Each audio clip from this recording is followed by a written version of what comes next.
Muchas gracias a todos para esta invitación, al Instituto, a Carlos, para pensar en Haití.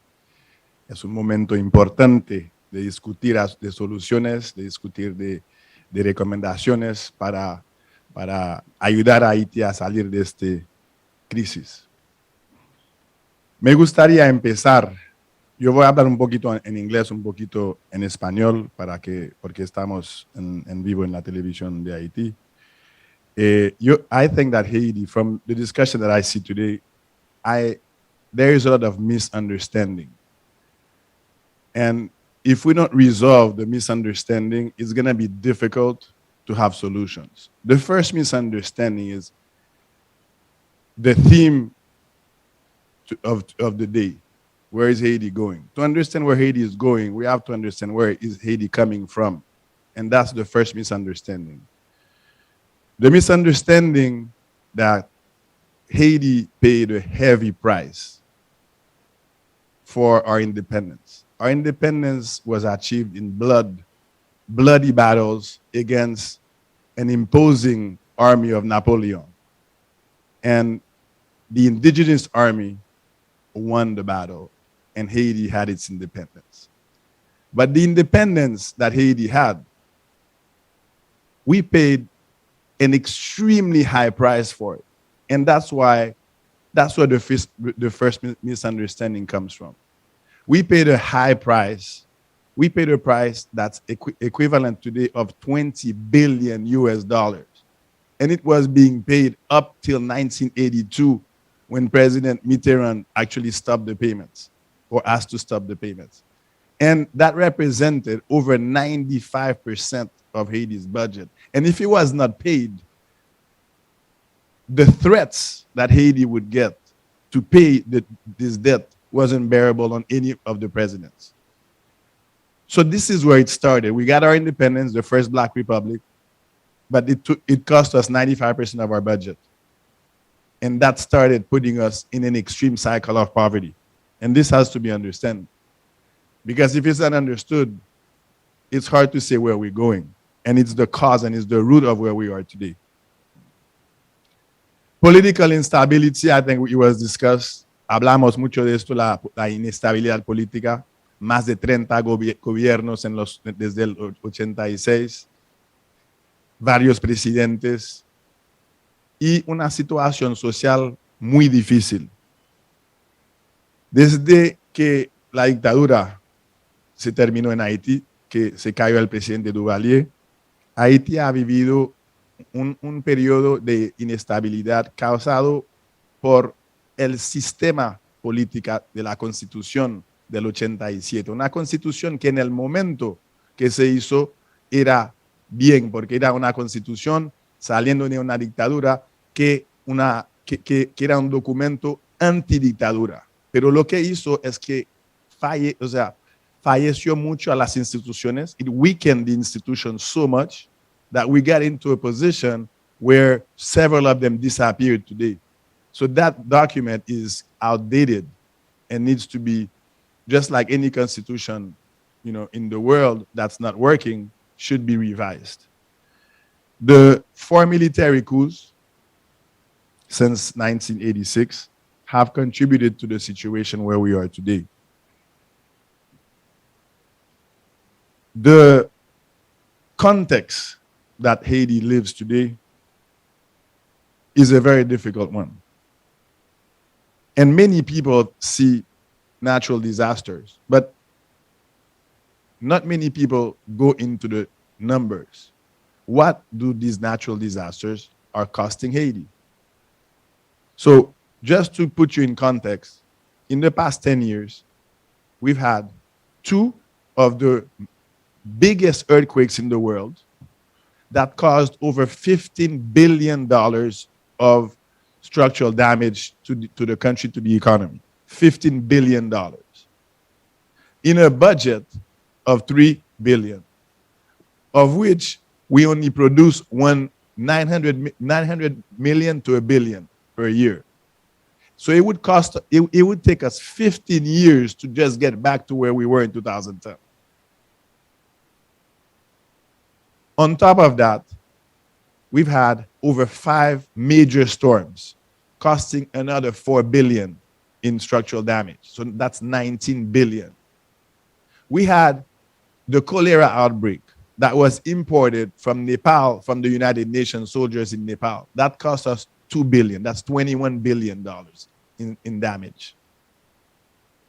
So that would take us 21 years to just get back to where we are today.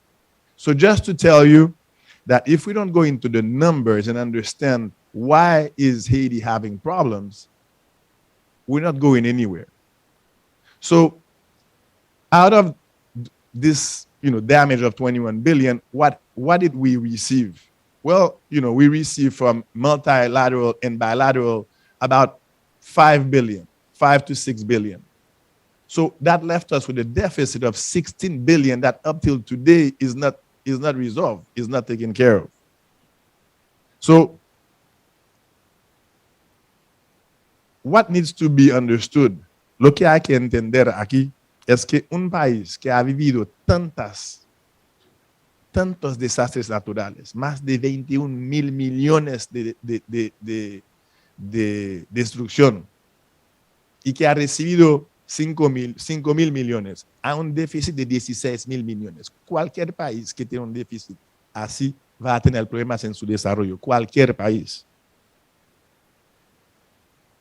Y fuera de todo esto, en los últimos 10 años, asesinaron al presidente del país, que solo le quedaba 8 meses para terminar su mandato. El presidente murió en su casa, donde 28 colombianos mercenarios entraron y lo mataron. Y hasta ahora el país está sufriendo porque es imposible saber quién lo hizo, el magnicidio. Nadie sabe. Arrestaron a 45 personas, pero el país está viviendo un dolor porque nadie entiende qué pasó. Y eso es un problema para no solo Haití, es un problema para América Latina, porque eso puede pasar en cualquier país. Si un presidente entra con una política que no le gusta un enemigo, pues puede contratar a unos mercenarios de Colombia o cualquier país, le pagan $3,000 por cada mercenario y matan al presidente. Entonces, Haití pidió oficialmente una comisión internacional de investigación para saber exactamente qué pasó ahí. Pues no hubo ninguna respuesta. Nada. Es como si no le importa. Entonces estamos hablando de una nación fallecida, un failed state. Pero entonces, si el país vive una situación tan difícil como esta, yo creo que la solidaridad internacional en este caso es súper importante para lograr salir de estos problemas.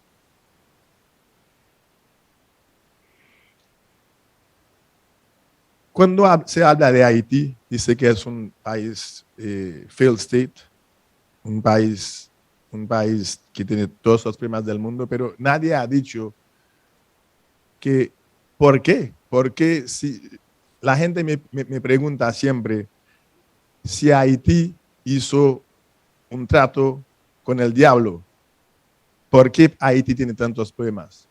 Pues la respuesta es sencilla. Geográfica, para entender que estamos en Enriquillo Fay, the fault line of Enriquillo, y que causa esos terremotos. Entonces, hay muy poco que podemos hacer por eso. También hemos visto un problema muy grave ahora, que es desde el 1993 hasta ahora, Haití ha sido dominada por fuerzas militares. Más del 51% del tiempo, del 93 hasta ahora, hemos tenido un ejército militar internacional, una presencia internacional. ¿Qué ha dado esto? Pues el resultado es lo que hemos visto hoy. Entonces, la responsabilidad no puede ser solo de Haití. La responsabilidad tiene también que ser todos los que han entrado y que falló esto también. Entonces, Haití el ejército de Haití, que todo el mundo en la comunidad internacional piensa que no es necesario en el día de hoy, pues estamos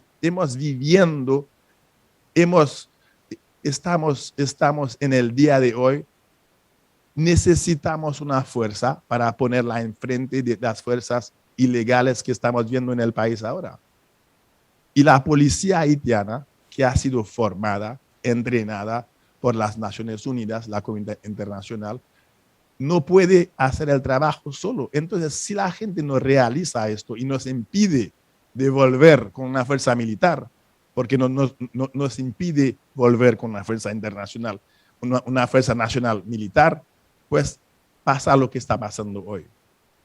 Entonces, ¿cuáles son las soluciones de todo esto? What are the solutions? The solutions have to go through a new constitution to change the rules of the game, to stabilize the country politically, to have more political stability, so that presidents that start, they finish the term, to give more power to the institutions. That's one.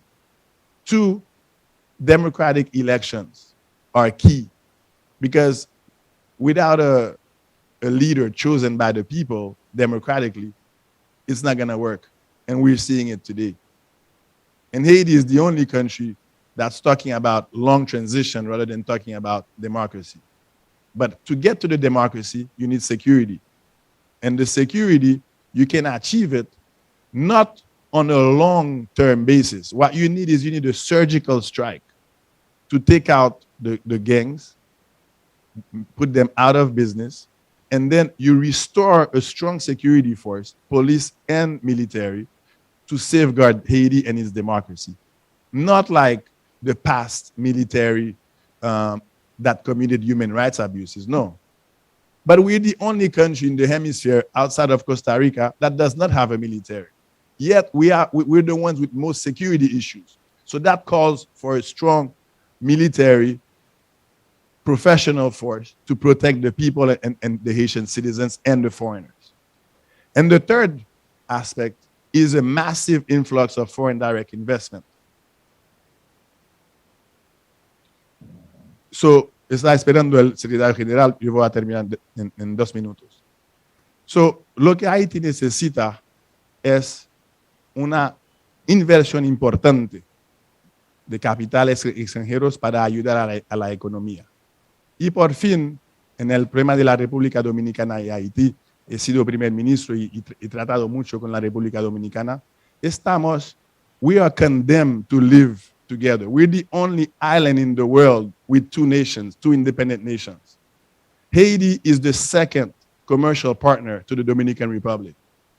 All that needs to happen is the solidarity between the 2 countries and respect from one to the other. I think with that, an understanding that we are condemned to live on the same island for the rest of our lives. So let's work together rather than against one another. Thank you.